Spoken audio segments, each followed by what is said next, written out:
Te damos muchas gracias porque podemos estar el día de hoy reunidos en comunión acá en el templo para escucharte, Señor, para alabarte, adorarte, Señor.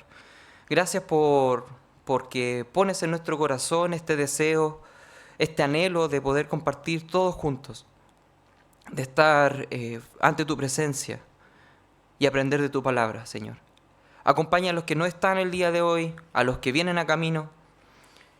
Acompaña a los más chicos, Señor, a los jóvenes también, para que cada clase que quede en ellos también sea un tesoro en su corazón que les permita vivir conforme a tu voluntad. Gracias por hoy y todo esto te lo agradecemos en nombre de tu Hijo Jesús, nuestro Señor. Amén.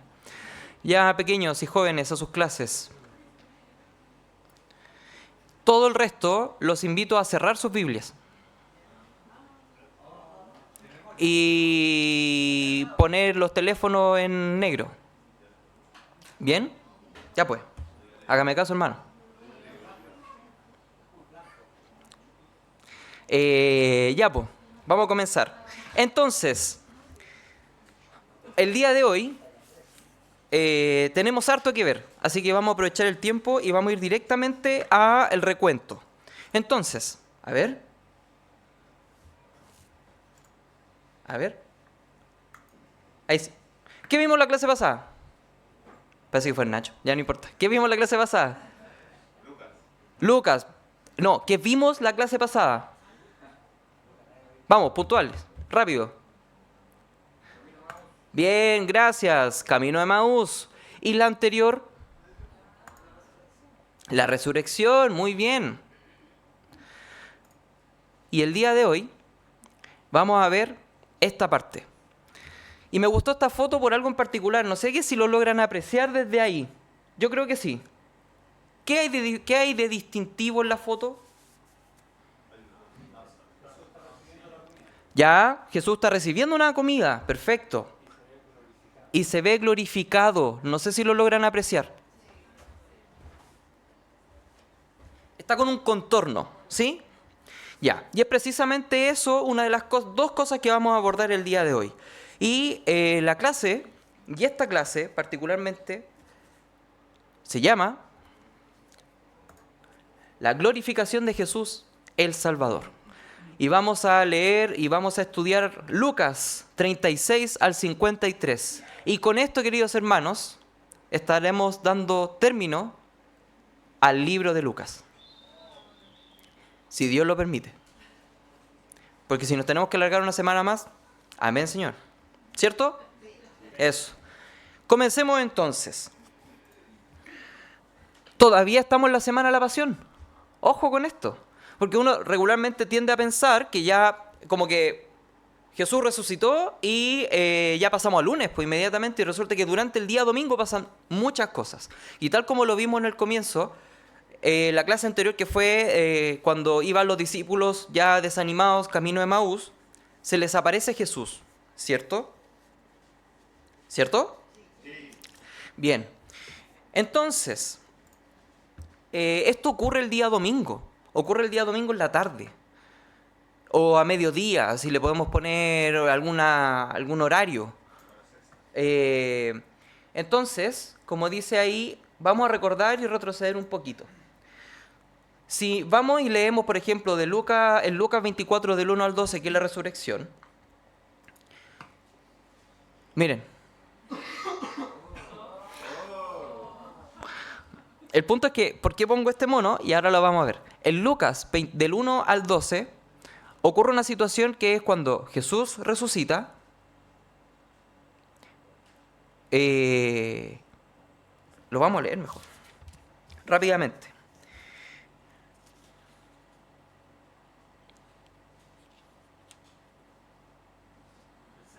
No es el 6. Y tampoco es Lucas, pero es en esa parte, pero en otro evangelio. Que es particularmente les digo enseguida. Ya, me puse nervioso. A ver. ¿Lo tengo acá o no? Ah, sí. Ya. No se preocupen, yo lo voy a buscar porque si no, les digo, vamos a estar saltando todo el rato. Y ya... No sé por qué... Bueno, el tema es cuando Jesús resucita,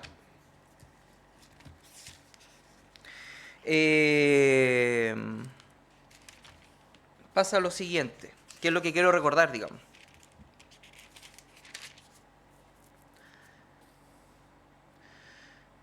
Jesús resucita.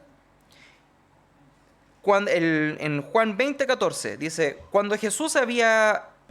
cuando había dicho esto, se volvió y vio a Jesús. Jesús le dijo, mujer, ¿por qué lloras? ¿A quién buscas? Ella, pensando que era un hortelano, le dijo, Señor, si tú lo has llevado, dime dónde lo has puesto y lo llevaré, y yo lo llevaré. Y Jesús le dijo, María. Como María no lo reconoce. Punto importante ahí.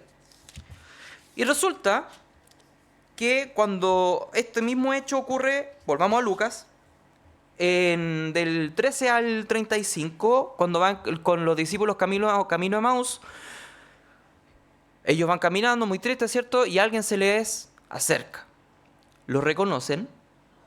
No lo reconocen. ¿Qué es esto? ¿Por qué no lo reconocen?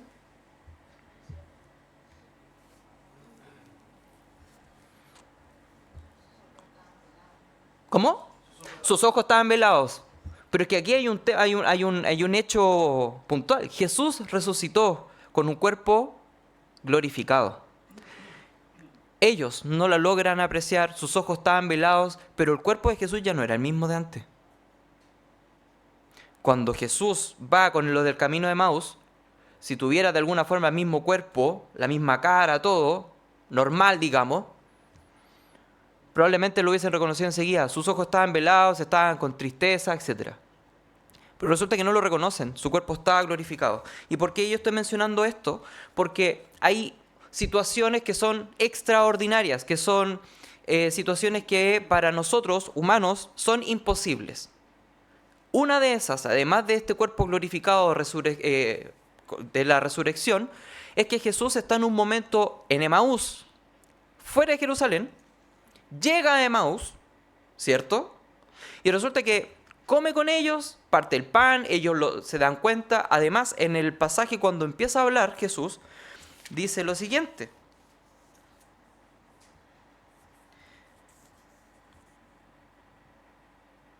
Se lo quiero leer. Esto está en el 24, 30 y 31. No, antes. En el 27. Y comenzando desde Moisés y siguiendo por todos los profetas, les declaraba en todas las escrituras lo que de él decían. O sea, el viaje no fue corto. Y además le hizo un discipulado maravilloso, una evangelización, digamos, completa, en donde el Antiguo Testamento tiene todo el sentido que antes nunca se había logrado entender. Llega a Emaús, come con ellos, y cuando ellos se dan cuenta, Jesús, ¿qué hace? Chao, nos vemos, que estén bien, me tengo que ir a Jerusalén en estos momentos. ¿Qué hace? Desaparece. ¿Y dónde aparece?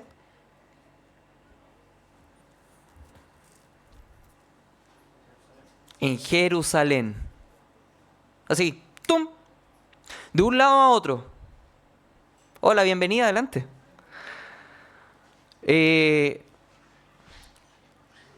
Desde Emaús a Jerusalén. Y cuando esto ocurre, por eso puse a este monito, ¿no? Que ¿cómo lo hizo? Porque aquí Jesús ya está en un estado, digamos, extraordinario. No es el mismo Jesús de antes. En comillas, ¿no? Bueno. Sigamos. Vámonos a lo que tenemos que estudiar el día de hoy. Dice Lucas 24, 36 al 49. Dice así. Mientras ellos hablaban de estas cosas, ¿quiénes? ¿Los de Emaús? Los discípulos, los que estaban en Jerusalén. Jesús se puso en medio de ellos y les dijo, paz a vosotros. Ahora, es chistoso esto porque uno tiende a pensar de que los discípulos y todo, ellos como que tiende uno a asociar de que hablaban igual como está escrito en la Biblia, po. ¿O no? ¿O no? Es como que, no sé, en las conversaciones de los apóstoles eran así como, pasa a vosotros, hermano, adelante, así como con Y no, o sea, esto es un relato, ¿no? Y cuando llega Jesús en medio de ellos, porque dice, hablando aún estas cosas, o sea, de la resurrección de Jesús, llega Jesús y le dice, pasa a vosotros. Probablemente se asustaron y es como, cálmense un poco o tranquilos, pasa a vosotros. Entonces ellos, espantados y atemorizados, pensaban que veían espíritu. Pero les dijo, ¿por qué estáis turbados?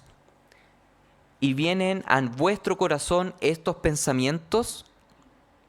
Mirad mis manos y mis pies, que yo mismo soy. Palpad y ved, porque un espíritu no tiene carne ni hueso, como veis que tengo yo, o que yo tengo. Esto lo estaban pensando los discípulos, estaban asustados. Y resulta que Jesús llega, le dice, pasa a vosotros, o tranquilos, mírenme. Si yo fuera un espíritu, sabiendo lo que están pensando, no podría ser yo esto, miren, toquen. Y no solamente eso, que es una prueba de que efectivamente Jesús había resucitado realmente, físicamente, sino que ¿qué es lo que hace después? Como vimos en la foto anterior o en la imagen, digamos. Y diciendo esto, le mostró las manos y los pies, y como todavía ellos de gozo no le creían y estaban maravillados, le dijo, ¿tenéis algo para comer? Y se puso a comer con ellos. Interesante, ¿no? Uno podría decir, cuerpo glorificado, el Señor resucitó, no tiene hambre. Se puso a comer con ellos. Y todo esto también son cosas precisamente para demostrar que, ¿se acuerdan de las teorías conspirativas que vimos en clase atrás? Que efectivamente no era un deseo de su corazón de que Jesús estuviera vivo, porque recordemos, ellos no esperaban eso, sino que efectivamente Jesús había resucitado y que era cuerpo y carne y hueso, digamos. Pero que estaba glorificado, o sea, que no era ya un cuerpo cualquiera. De hecho, podemos leer en otro evangelio, no recuerdo si es Juan o Mateo, que dice que estando las puertas cerradas, Jesús entra. O sea, logra atravesar lo físico, lo material y estar con ellos. Y recordemos que ¿dónde estaba además Jesús? ¿Dónde estaba? En Emaús. Todas estas cosas yo trato de ser como bien, digamos, repetitivo precisamente porque uno las pasa por alto y uno podría pensar que estando en Emaús se demoró un par de horas en llegar a Jerusalén. No, esto está en paralelo, hermanos. Emaús, termina Emaús, llega a Jerusalén inmediatamente y se aparece así. Si lo lleváramos al mundo de las ciencias, esto podría ser un salto cuántico. Interesante, ¿no? ¿No? Ya, pues, se lo he dicho siempre, a mí me gusta que participen. Interesante. Yo estoy así. De verdad que yo le doy muchas gracias al Señor porque me dio este regalo de tener esta clase. Porque es algo que por lo menos, o sea, es que es maravilloso, hermanos. Y bueno, ¿se acuerdan de que estamos hablando de que Jesús estaba con un cuerpo glorificado? Ya, ¿quién puede leer 1 Corintios o a los Corintios 15? 51. O no, váyanse para allá nomás y yo lo leo porque son algunos versículos nomás. 1 Corintios 15.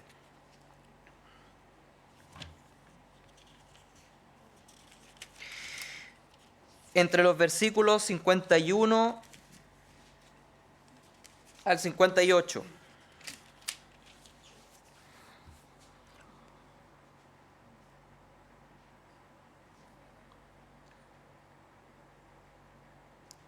Dice,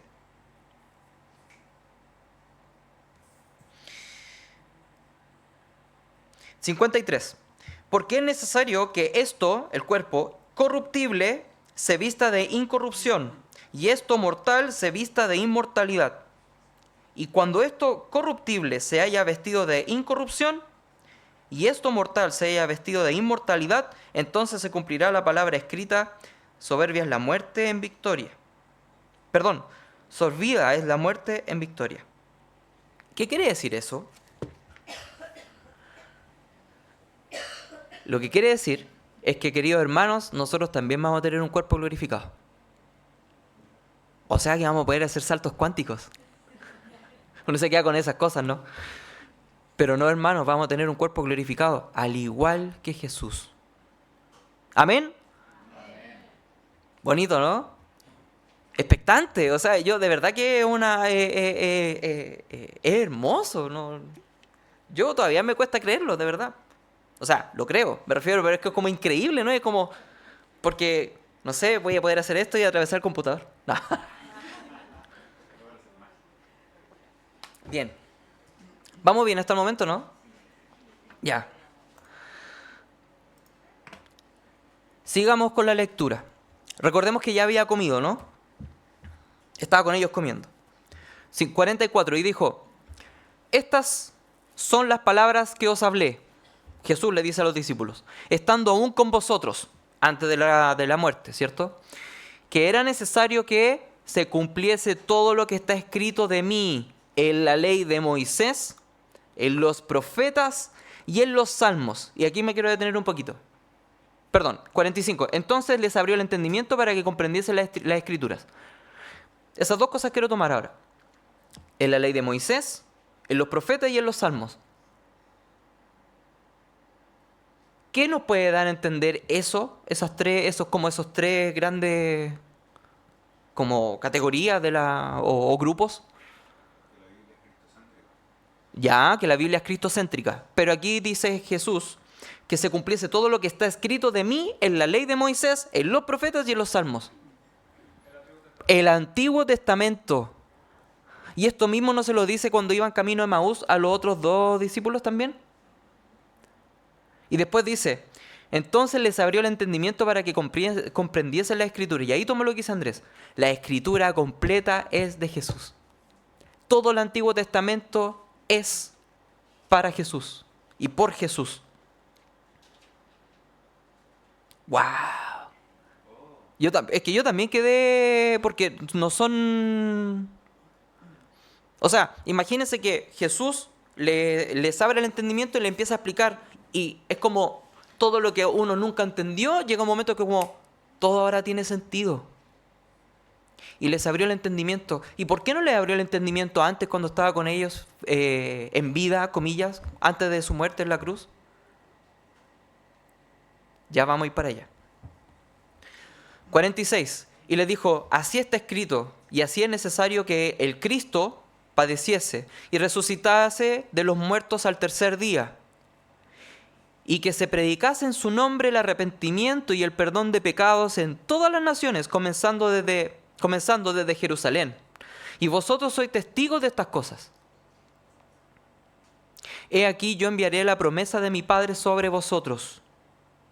¿Cuál es esa promesa? El Espíritu Santo. ¿Qué lo dijo? Muy bien. El Espíritu Santo. Y aquí yo puse Hechos 1:8. Vamos para allá. Hechos 1:8.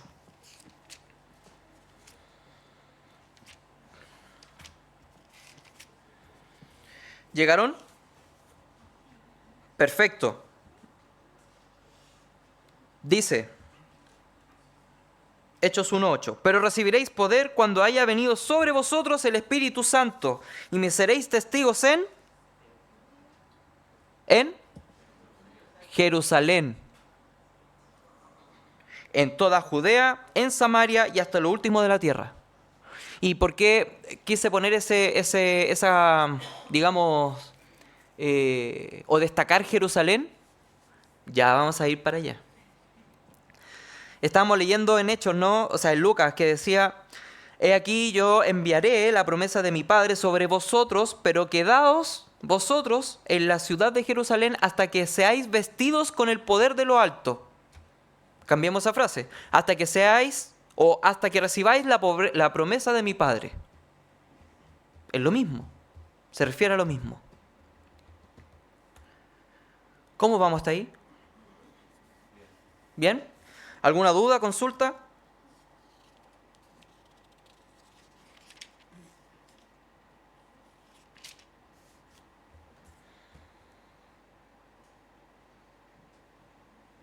Bien. Sigamos entonces. Lucas 50. 24-50.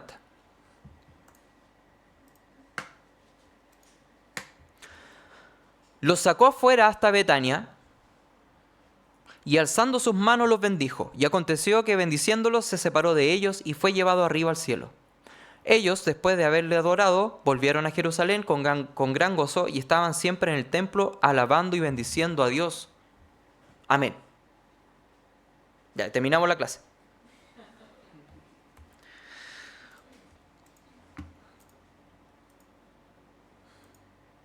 Ya. Nacho, dale una más, por favor. Betania. Betania estaba súper cerca de Jerusalén.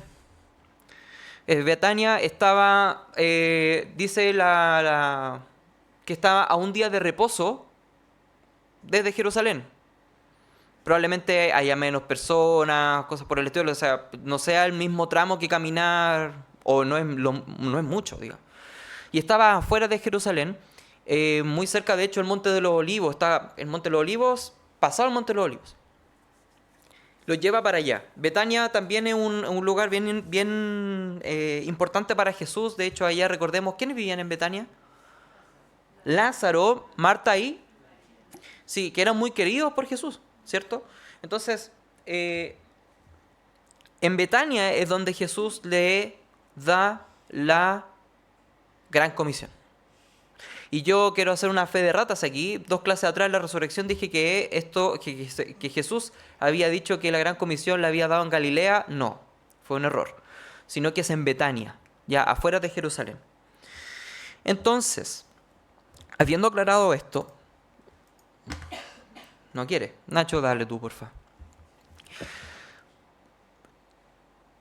Antes de desglosar esto, quiero que volvamos a Hechos, pero a Hechos 1:1.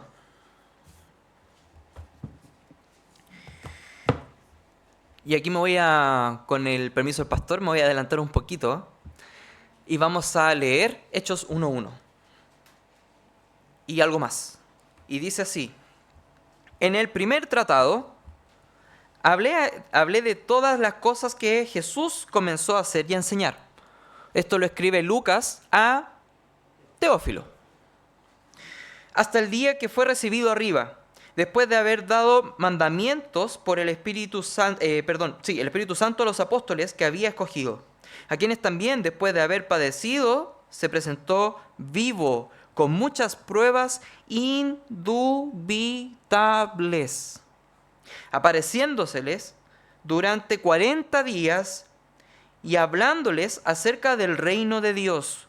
Y estando juntos, les mandó que no se fueran de Jerusalén, sino que esperaran la promesa del Padre, la cual les dijo: oísteis de mí, porque Juan ciertamente bautizó con agua, mas vosotros seréis bautizados con el Espíritu Santo dentro de no muchos días.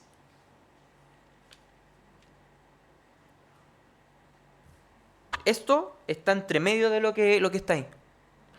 Eso está antes de la ascensión.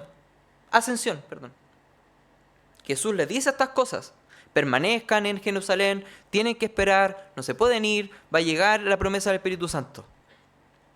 Vamos claro hasta ahí, ¿cierto? Súper.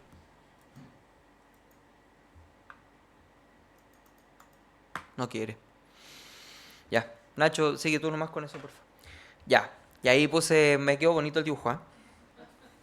Sí, ahí hay un dibujo de la ascensión.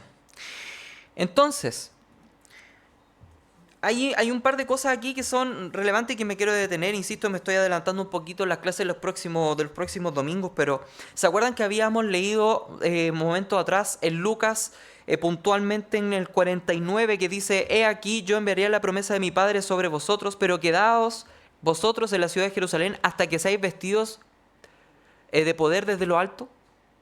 Bien. Resulta que se quedaran en Jerusalén tiene todo un sentido. Y es que, si nos vamos a Hechos 2, 1, dice lo siguiente: cuando llegó el día de Pentecostés, estaban todos unánimes, y de repente del cielo vino un estruendo, como de un viento recio que soplaba, el cual llenó toda la casa donde estaban sentados, y se les aparecieron lenguas repartidas como de fuego, asentándose sobre cada uno de ellos. Y fueron todos llenos del Espíritu Santo y comenzaron a hablar en otras lenguas, y según el Espíritu le daba que hablasen. ¿Cierto? ¿Qué es el día de Pentecostés?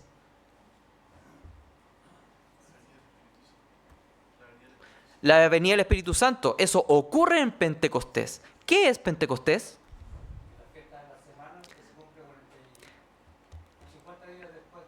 Tal cual. Es una celebración judía que se celebra 50 días después de la Pascua, siempre. Es la costumbre de ellos. O sea, y en eso puntualmente quiero leer lo siguiente. Se refiere a una de a la fiesta de las semanas, que está esto en Éxodo 34, 22 al 23, o de la cosecha, que está en Levítico 23, 16, que se celebraba 50 días después de la Pascua, aproximadamente en mayo o junio. Era una de las 3 fiestas anuales para las cuales la nación se reunía en Jerusalén. En Pentecostés se ofrecían las primicias. El Espíritu Santo vino ese día como primicia de la herencia del creyente. Bueno, pero más allá de eso, ¿se acuerdan que decía Jesús? No se pueden ir de Jerusalén, van a recibir el Espíritu Santo, tienen que esperarlo, no se vayan, no se vayan. Se lo dijo varias veces. Y es porque ese día en Pentecostés, Jerusalén estaba repleto de personas. En otro lugar uno puede leer que dice que Jerusalén estaba lleno de todas las naciones de todas las naciones que existían. ¿Para qué? Para que con el poder del Espíritu Santo pudieran predicar precisamente lo que Jesús les había dicho antes, que era el arrepentimiento y el perdón de pecados en todas las naciones.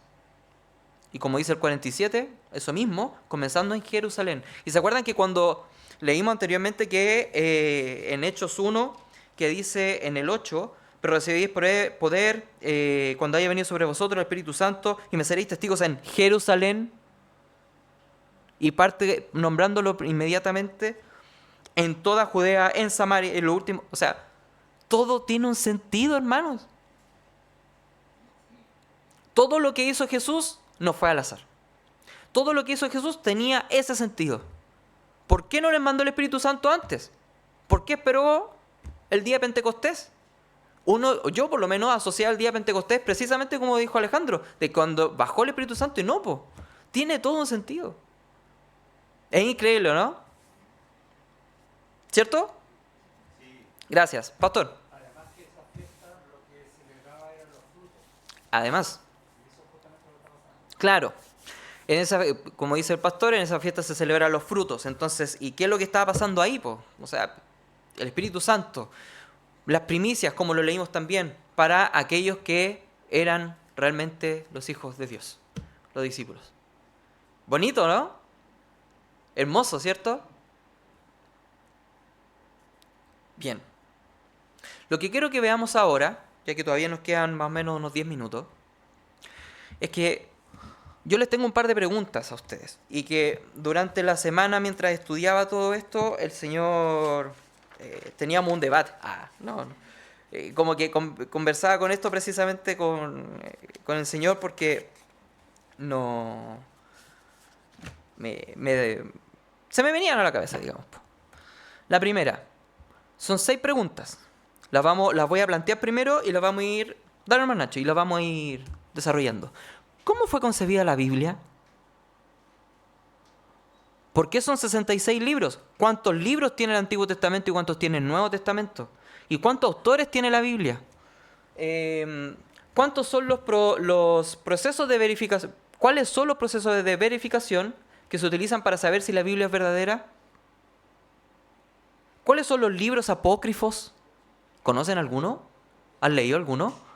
¿Y fue Jesús realmente, históricamente hablando? ¿Cómo se puede comprobar su existencia?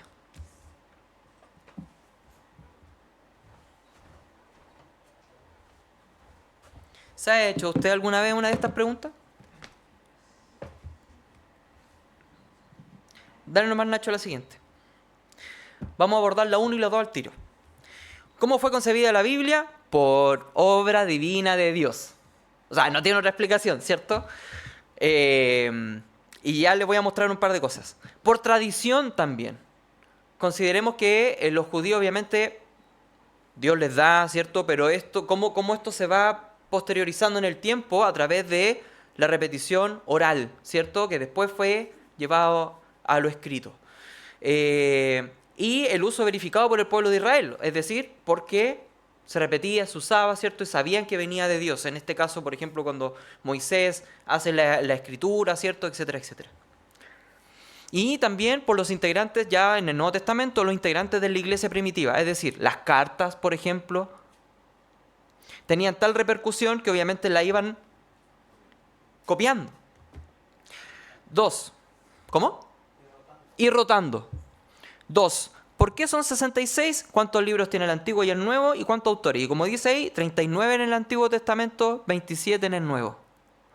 Y tiene más de 40 autores en 1500 años.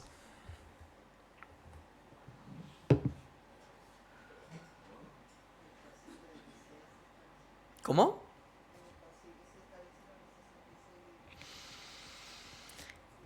El tema es que en 1500 años, hermanos,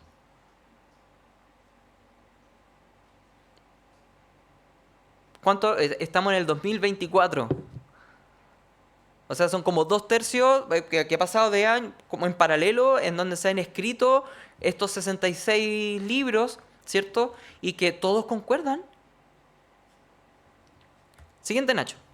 Yo les quiero mostrar esto, que salió hace no mucho tiempo atrás. Esto lo podemos ver en internet, ¿cierto? En donde, como dice, bueno, está en inglés, pero es este gráfico con forma de arco iris por los colores, ¿cierto? Representa 66.779 referencias cruzadas. En lo que, o por lo menos en la Biblia del King James Version, que es la versión primaria de la Biblia en el idioma inglés, digamos. 63.779 referencias cruzadas. Todo concuerda. Es que por eso puse primero el punto 2. En 1500 años, hermanos. Es increíble, ¿no? ¿Sigo? Ya. 3. ¿Cuáles son los procesos de verificación que se utilizan para saber si la Biblia es verdadera? Investigación histórica. La Biblia es un libro que más copias tiene en el mundo y con mayor cantidad de antecedentes y comprobación histórica. Extrabíblica. ¿Ya? Concuerdan los relatos históricos extrabíblicos, además con los bíblicos. Concuerdan. En el Antiguo Testamento no hay mayor discusión, porque recordemos que el Antiguo Testamento es un libro de un pueblo, ¿sí? Sin embargo, en el Antiguo Testamento los 27 libros destacaron por ser utilizados por la Iglesia y por la capacidad de cambiar vidas. 3. Su capacidad de convencer de que realmente es la palabra de Dios. En Hebreos 4:12 dice, porque la palabra de Dios es viva y eficaz y más cortante que toda espada de 2 filos y penetra hasta partir el alma y el espíritu, las coyunturas y los tuétanos y discierne los pensamientos y las intenciones del corazón. Eso hace el libro que tiene usted en su mano o en su teléfono. Siguiente, Nacho. ¿Cuáles son los libros apócrifos? Los apócrifos son los libros escritos y aquí podemos ver varios que, no sé, el primer y segundo libro de Adán y Eva, el libro de los jubileos, la ascensión de Moisés, el primer y segundo libro de Enoc, podemos ir al Nuevo Testamento y tenemos la infancia, el evangelio de la infancia de Jesús, epístola de los apóstoles, evangelio de Ebionitas, el de los hebreos, también está el evangelio de Tomás, el evangelio de Pedro. Todo eso existe, está. Sin embargo, ¿por qué no están considerados? Porque muchos de ellos fueron escritos, por ejemplo, 400 años después. Y además, por ejemplo, leía por ahí que en el Evangelio de Pedro, si no me equivoco, no, de Tomás. ¿Y por qué le ponen el Evangelio de Tomás? No porque lo haya escrito Tomás, sino que es de alguna forma para ponerle un nombre rimbombante, ¿no? Como para llamar la atención. Otras cosas que uno puede considerar es que los evangelios que están en nuestra Biblia fueron escritos muchas veces, los copiaron muchas veces y fueron repartidos. Estos tienen copias mínimas, ¿sí? Por ejemplo, en el de Tomás menciona que Jesús es gigantesco y cuando sale Jesús del sepulcro sale atrás una cruz hablante. Además que todos estos libros contienen errores históricos, errores geográficos, Exacto, y además van en contra de la palabra de Dios en el Antiguo Testamento. exacto. Errores geográficos, errores también bíblicos, digamos, del relato, no concuerdan. ¿Y se acuerdan lo que vimos hace poco de las 60 y tantas mil referencias? Por eso es importante conocer este tipo de cosas, hermano. Siguiente, Nacho. Y les quiero mostrar rápidamente esta línea de tiempo. ¿Por qué? Como dice, ¿fue Jesús realmente real históricamente hablando? Y eso se comprueba precisamente con personas que desde afuera hayan visto todo este proceso. Y tenemos, por ejemplo, los dos primeros, que es en los 60 después de Cristo, el apóstol Pedro, también el apóstol Pablo en los 50. En los 90 tenemos a Flavio Josefo, que es un historiador romano, que también da cuenta de la veracidad de Jesús. ¿Cómo? Perdón, judío, sí. Es que hay uno romano por ahí. Gracias. Está Mara Bar Sefarión, que dice ¿qué ventaja tenían los judíos de haber ejecutado a su rey? ¿Qué ventaja tenían los judíos de haber ejecutado a su rey?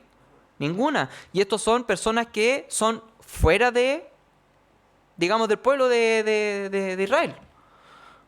Digamos, externos, que ven este proceso de manera histórica, que lo cuentan en un relato histórico.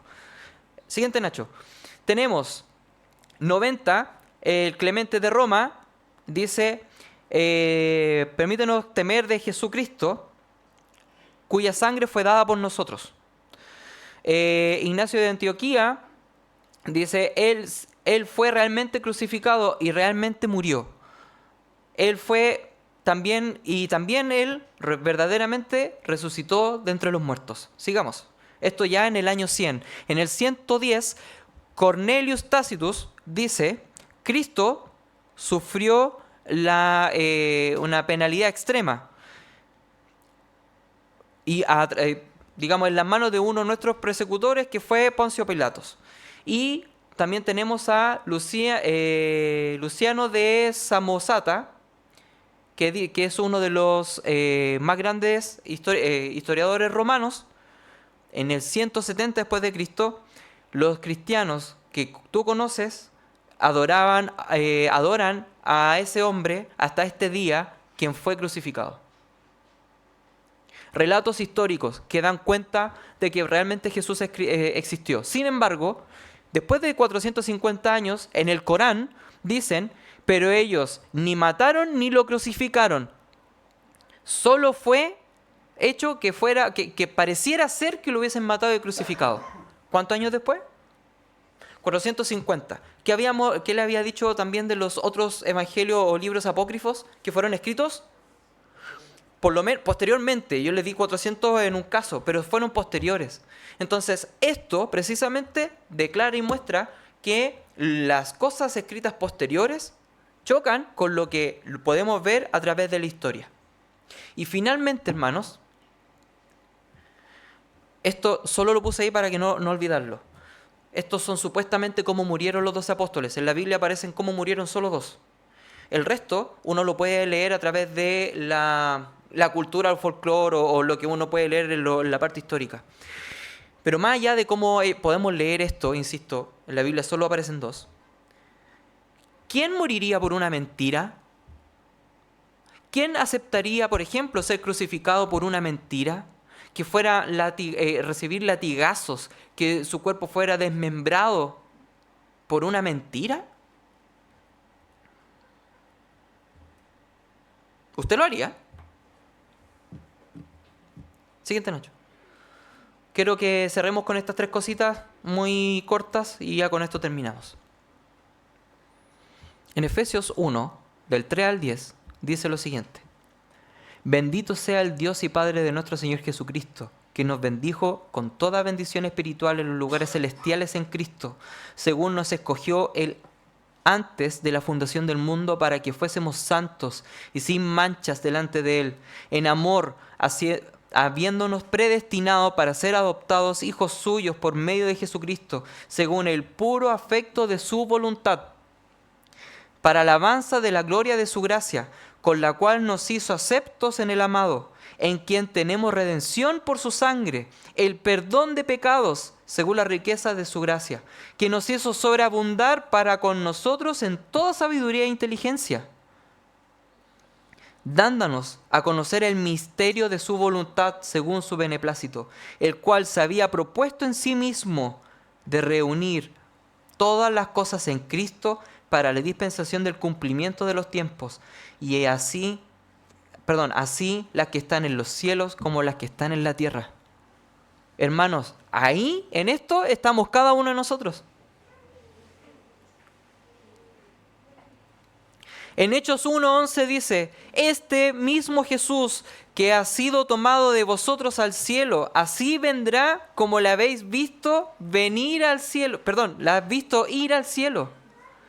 En Apocalipsis 22:7 dice, he aquí yo vengo pronto, bienaventurado el que guarda las palabras de la profecía de este libro. Y finalmente, he aquí yo vengo pronto. Hermanos, he aquí yo vengo pronto. Amén. Y mi galardón conmigo para recompensar a cada uno según sea su obra. Yo, Jesús, soy el alfa y el omega, el principio y el fin, el primero y el último. Toda la clase del día de hoy, hermanos, y ahora sí que con esto termino. Siempre digo lo mismo, pero me cuesta. Toda la clase del día de hoy, yo lo tomo en estos últimos versículos que acabamos de leer. Los podemos resumir en eso. ¿En qué sentido? Y es que si nosotros estamos acá y podemos conocer a Cristo y tener eso, es porque Él lo decidió de esa manera. No podemos dudar de su resurrección. No podemos dudar de que Él realmente existe. Vimos en toda la clase distintas cosas que demuestran con peso de que Jesús realmente existió, de que su libro es completamente divino. Lo escribieron los hombres. Hermano, el libro es divino, si no, no podríamos haber visto ninguna de estas cosas. Y que cuando Jesús asciende, vuelven los discípulos y hay un cambio completamente radical en 180 grados de los discípulos. Ninguno más dudó. ¿O sí? Ninguno más dudó. Todos dieron su vida. Algunos relatos dicen que hasta le fue quitado su piel del cuerpo. Ninguno más dudó. Mientras que antes, cuando resucitó Jesús, todos dudaron. ¿Se dan cuenta del cambio que hay? Entonces, hermanos, si nosotros somos hijos de Dios, ese cambio tiene que ser demostrado en nuestra vida. Y por eso quería terminar, y por eso planteé la clase de esta manera, precisamente para que de una vez por todas, si entra alguna duda en nuestra vida, recordemos precisamente que Jesús realmente existe. Amén. Y que todo lo que nosotros hacemos tiene un sentido. ¿Cuál es? Glorificar su nombre. Amén. ¿Alguna duda, alguna consulta? Ya pues. Alejandro, termina en oración, por favor. Señor amado, en esta hora queremos agradecerte por este tiempo, gracias Señor por tu palabra, gracias Padre Celestial porque la tenemos ahí, porque tú nos has dado tu Espíritu Santo, Señor, para que podamos comprender la Escritura, Señor, para que podamos extraer tantas riquezas. Ayúdanos a maravillarnos cada vez que leamos tu palabra, como el salmista decía, Señor, que en tu palabra hay maravillas, en ellas podemos deleitarnos, Señor, y ayúdanos cada día a pasar tiempo en ellas, Señor, a poder también cada día, Señor, maravillarnos de tu existencia, de tu soberanía sobre nuestras vidas, de tu voluntad, de tus propósitos, del sentido que hay en nuestras vidas, Señor, que es glorificarte a ti, Señor. Gracias por este tiempo, por el hermano también, por su preparación y también por la clase que han tenido los jóvenes aquí. Te rogamos por este tiempo ahora en el Señor, que sea un buen tiempo de compartir. En nombre de Cristo Jesús. Amén. Amén. Muchas gracias.